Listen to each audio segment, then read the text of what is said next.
Welcome back to Reviews and Rankings with Robbie Sobel. And in honor of Shark Week 2021, I'm going to give you just a quick walkthrough of my Jaws themed bathroom. Alright guys, welcome back to the channel, and today is going to be a little bit different video. I'm not going to actually review a film, but rather give you a walkthrough of my bathroom that is inspired and themed based on the classic film Jaws. Now, when I made this channel, I wanted to talk about movies in general. Horror movies are what I really love, but in addition to that, whether it's action or comedy or adventure or romance, doesn't really matter. I just love film. But the first movie that comes to mind that I ever truly grasped and enjoyed and loved and made an impact on me was Steven Spielberg's 1975 summer blockbuster hit, Jaws. Now, the first time I remember seeing it, I was only 4 years old. Take it back to 1988. And it made a really big impact because I grew up in Long Beach. It's a city on Long Island in New York, which is very similar to the town of Amity in Jaws. This is a summer town where the population increases by nearly 100,000 when Memorial Day runs around, and it doesn't dwindle back to the locals until after Labor Day in that first week of September. I lived maybe a block or two from the beach my entire life growing up until I was about 22 years old. It was about a 60-second walk from my deck to the sand. So watching Jaws, it felt like it was happening in my own hometown. Unlike a lot of other people who saw that movie and were afraid to go in the water, I remember going to the beaches when I was little and always kind of looking out, hoping to see a shark fin, going into the water and wondering what would I do if a shark was really there.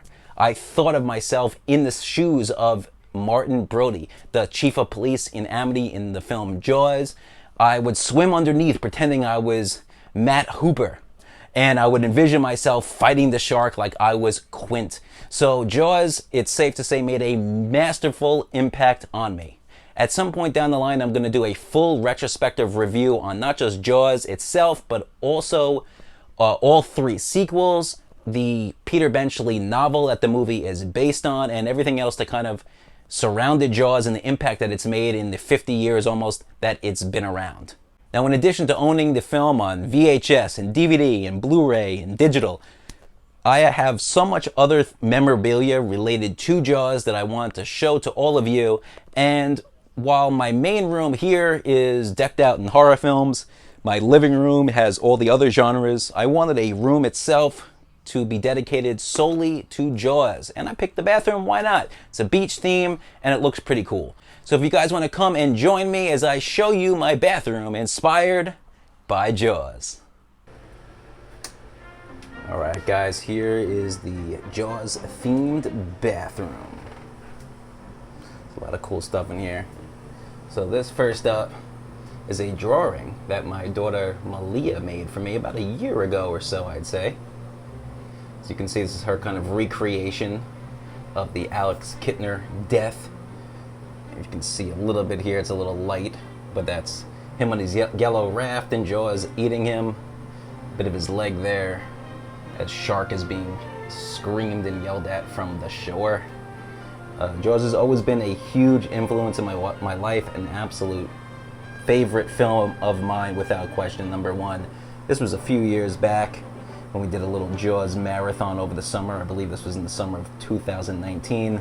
My son there, my daughter Malia there, holding all of our Jaws memorabilia. So we'll come over here, and here is a miniature replica of the Amity 50th annual regatta sign that was defaced after one of the shark attacks in Jaws. Of course, you remember the scene where Mayor Vaughn is talking about how I want those little paint-happy bastards caught and hung up by their Buster Brown. And of course, Chief Brody and Matt Hooper warn the mayor not to be so greedy and worry about the money that's going to be coming in, but to be worried instead of the giant shark, the man-eater, the Carcharian Carcharius, the great white. Of course, Mayor Vaughn mocks Hooper for dropping the tooth, not believing him, or at least not wanting to believe him, more like he's in denial, saying he just wants to get his face on the front of National Geographic. Down here is a signed 8x10 by Richard Dreyfuss. I met him at the Spooky Empire Horror Convention in, I believe, around 2018. He was a really cool guy. It was actually on his birthday. We all sung Happy Birthday to Richard Dreyfuss. I met him along with my mom and my son, little Robbie. We had a great time. He was really cool, and he told me a couple of stories about Robert Shaw. Right when I met him, he seemed to just want to talk about Robert Shaw the whole time. You can tell, despite the fact that on screen they had little battles, and even behind the scenes during the making of the film, they kind of got at each other. But that was really just Shaw testing Dreyfuss to see if he had the acting chops to really kind of hang it with the big boys. And of course, decades later, he did. And Richard Dreyfuss has so much love for Robert Shaw and talks about him in glowing praise now. Over here, this is my mom and I. Geesh, this was probably about 20 years ago, in around 2000, 2001. We went to an aquarium on Long Island and took a funny little picture there with the shark. Take it down to another picture. And this one right here is at Universal Studios. I took a picture of I had a picture taken of myself along with the replica Bruce right before the Jaws ride that is unfortunately now canceled. That's just really cool. I'm happy I was able to get that, especially now with the shark down. Oh, hey. Hey, folks, there we go. No Jaws themed bathroom can be complete without the actual Jaws poster hung up. That's a nice 11 by 17 poster. I have many horror posters in my room there, but this one had to be saved for the Jaws themed bathroom. Obviously very traditional, classic, down there with the three leads, Scheider, Shaw, and Dreyfuss. Now that picture looks really cool, but I'll tell you, I have one that's a little bit better, and that's right here. For Father's Day earlier this year, here, Father's Day 2021, my daughter, with a little help of my son, and my really cool ex-wife as well helped out.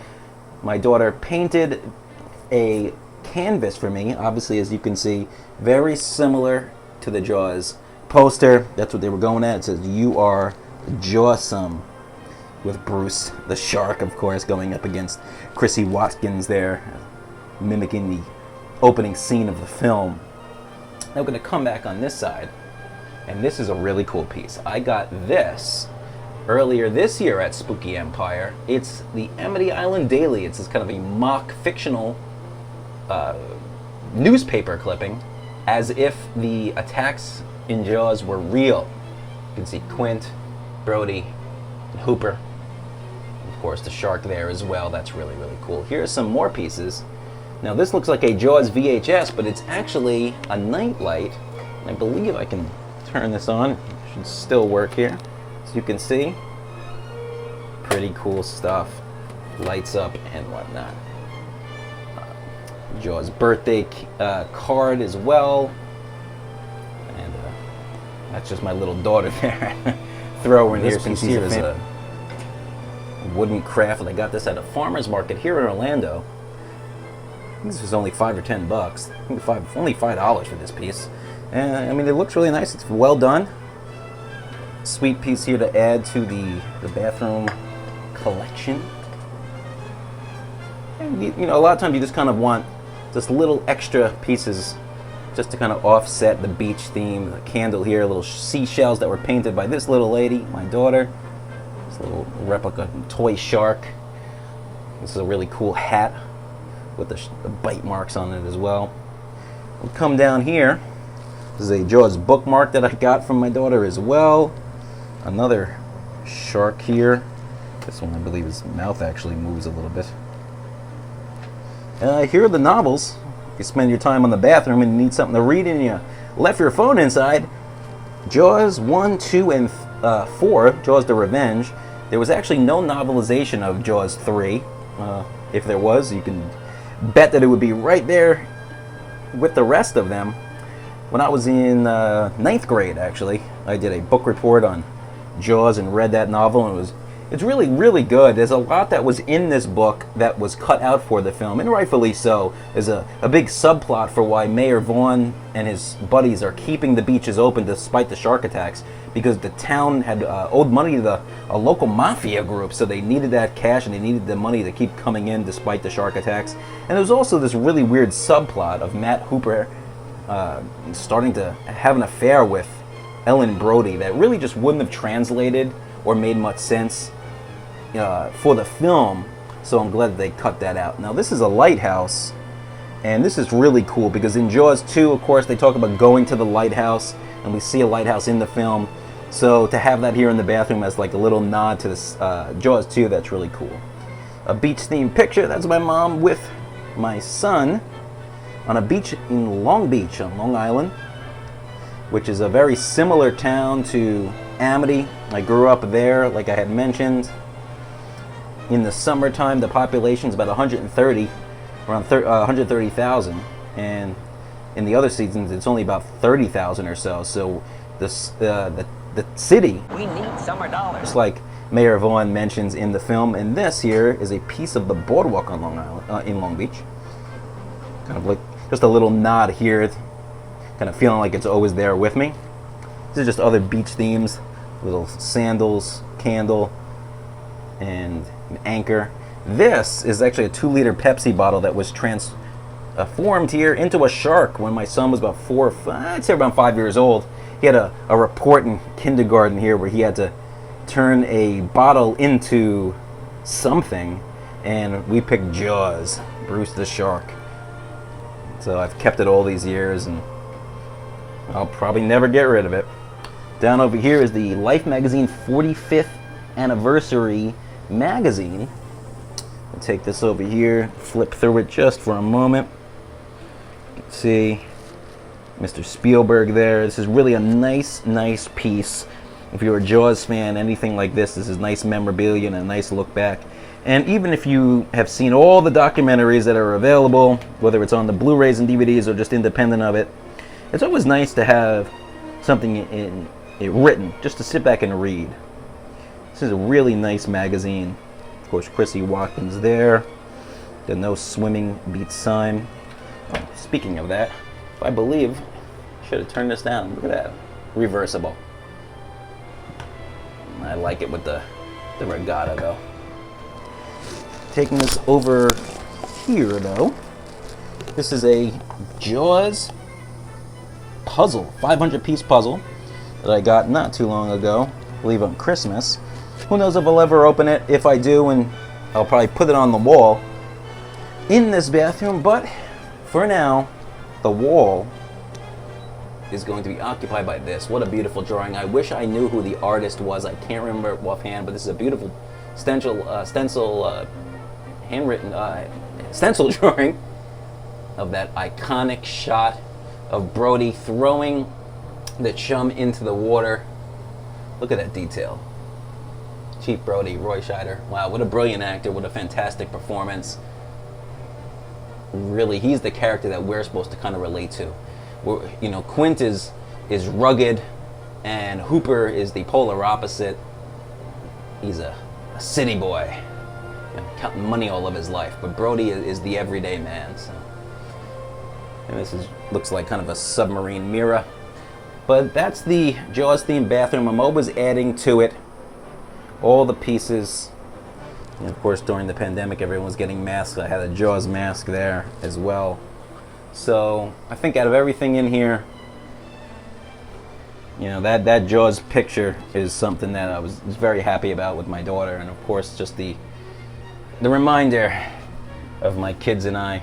The Jaws themed bathroom. There you go, folks. Alright guys, I hope you liked that little tour and walkthrough of my bathroom. There's a lot of cool stuff in there. I plan on adding even more as the years go on. But I'll tell you, this film really obviously made an impact on me if it wasn't obvious. Meeting Richard Dreyfuss was so cool. It's definitely a highlight of my convention going experience.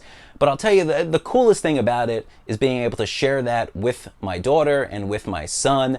Both of them are huge fans of Jaws. When Jaws had its, I believe, 40th anniversary release, About 6 years ago now, I took my son to see it in the movie theater. He had never seen it before, and I gotta say I'm really jealous that my son was able to watch Jaws and experience that film for the first time the way it's made to be seen on the big screen. Because I've seen the movie legitimately 60, 70 times in my life, probably. I knew every little jump that he might have, so I would stare at him out of the corner of my eye, and literally at every moment that Spielberg wanted the audience to react, my son did. So it just shows that even decades later, if a film is constructed properly and it's executed the way that the filmmakers intended it to be, it's still going to make an impact on the audience, whether it's young or old, and everybody else in between. I appreciate you guys checking out the channel. If you like Jaws, if you have any thoughts on the film, on the series, or any other shark films, leave your comments below. If you like this video, you can hit like. If you loved it, you can subscribe. And of course, you can visit me on Instagram and Twitter at RankingsRS. So thanks for stopping by the channel, guys, and keep watching movies.